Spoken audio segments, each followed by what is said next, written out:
Well, it is time for Tech Tuesday, and handheld video games making a big comeback, partly thanks to a company based right here in Portland. Plus, a feature many Twitter users have been waiting for could finally be on its way. Joining us live to break down some of the week's biggest tech headlines is our expert, Greg Nibbler. Good morning, Greg.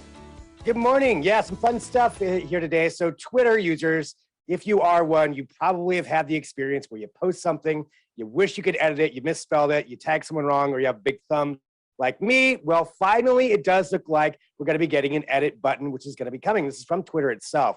So the question is what that's going to look like. And that we don't have a lot of details, but there are people out there that reverse engineer these things. And I've been able to see a little bit more about what it's going to look like. So it appears that editing your tweet when this does come isn't going to just edit that actual tweet. It's going to replace it with another one that would go on top of it. So there would still be a record of whatever mistakes were made, which does make sense for a lot of reasons, especially when you look at it from a public official standpoint. There are people out there who make very public statements. That's part of the public record. And if they were to be able to go back in and change tweets, say from years ago, that would be an issue. So the idea would be there'd still be a record of it, but it would slap a new one on top of it. So still you could have that corrected thing that would be right there. So that's part of what we're seeing with it. There's still some big questions though. How long would you have to edit it? You know, is it within 5 minutes? Is it forever? How many times can you do it? We don't know that yet, but I think the big thing here is that it is coming. When that is, though, that's another issue. So it does look like it's going to be Twitter Blue users, which that's that paid subscription. They're going to get to try it out first, but it's on the way. So I think that's exciting for me. Even if you only had 30 seconds to edit it, I can't even say how many times I've done that where I'm like, oh, I misspelled it. You got to delete it, tweet it again. Yeah. So annoying. That would be.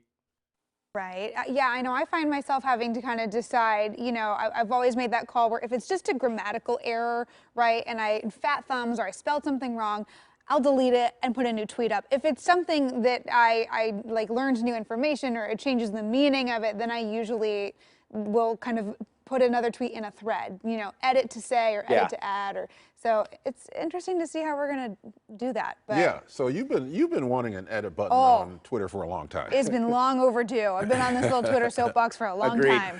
Yeah. Well, let's talk about the unique new handheld game console that Playdate says is on the way. So what's that about, Greg?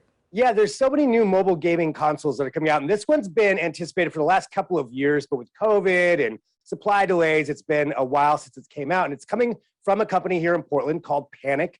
Panic makes Mac OS software and all kinds of different software developments, including games. They've had some games that have come out, like the Untitled Goose Game. They were a part of the team behind that. But this is great. So this console is pretty unique for a couple of reasons. One, it's very small. It's 3 inches by 3 inches about. So this is like really a handheld, and on top of the regular D-pad and 2 buttons, but it also has a crank on the side, which is something that's definitely, I don't think I've ever seen that in any kind of gaming console before. I believe it's the first time you've had one of these where you use the crank within the actual game itself.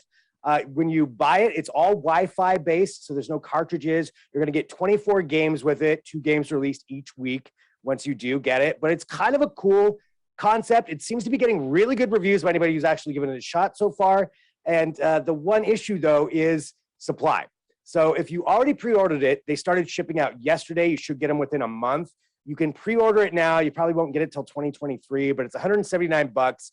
If you know somebody who's a big gamer, especially a gaming geek who likes some mobile gaming consoles, wants to try something new, I would definitely recommend this. But it's cool, and you know, it's from a Portland-based company, so that also gives it an extra cool factor. But yeah, the Playdate, a pretty interesting new development there. Huh, that's kind of cool.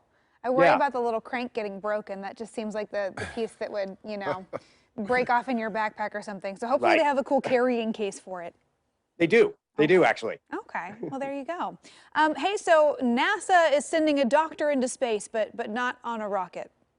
Yeah, so this is very, very space agey. It's just like it should be in a sci-fi movie, but it's called holoporting. And it's something that NASA just did with the European Space Agency, where they sent a doctor in full 3D with the team into space, but all virtually. So it used some technology from Microsoft called a Microsoft HoloConnect camera, which 3D scans someone in real time, sends them to a remote location, and then you can do it vice versa. You use a HoloLens, which is their mixed reality headset, but it gives the appearance that someone is there in 3D in real time. And it's pretty cool tech for a couple of reasons. One, it just looks cool. It looks like something out of Star Trek. But also, they're looking at it from the idea, at least for the space side of things, of say someone's working on some very technical equipment, an astronaut or whoever it is out in space, and they need some help. Well, you could have the actual designer teleport or holoport right there with them and be right next to them walk through it. So it's a cool from that aspect, but also just this is the kind of technology I love seeing where this develops. You can see it used in all kinds of different ways, from whether it's meetings or holoporting to a family member's house, whatever. But it's cool stuff, and that's demonstration that they released just with the pictures so far. Oh my gosh. Yeah. How far away are we from actual teleporting like Star Trek, like you referred to? I mean, I don't know. At this rate, it seems like we're going to be teleporting into a robot body first. But yeah, it seems like it's on the way. I can see that. Looking forward to the day when I can holoport to work and stay on my couch. Yeah. That would be nice. Well, that's not going to happen anytime soon. No, but that's pretty cool to see. Yeah. Thanks for the rundown, Greg. We'll see you again next week. Sounds great. And for the latest tech news from all around the world, you can follow Greg on Twitter. He is keeping tabs on it all at Greg Nibbler.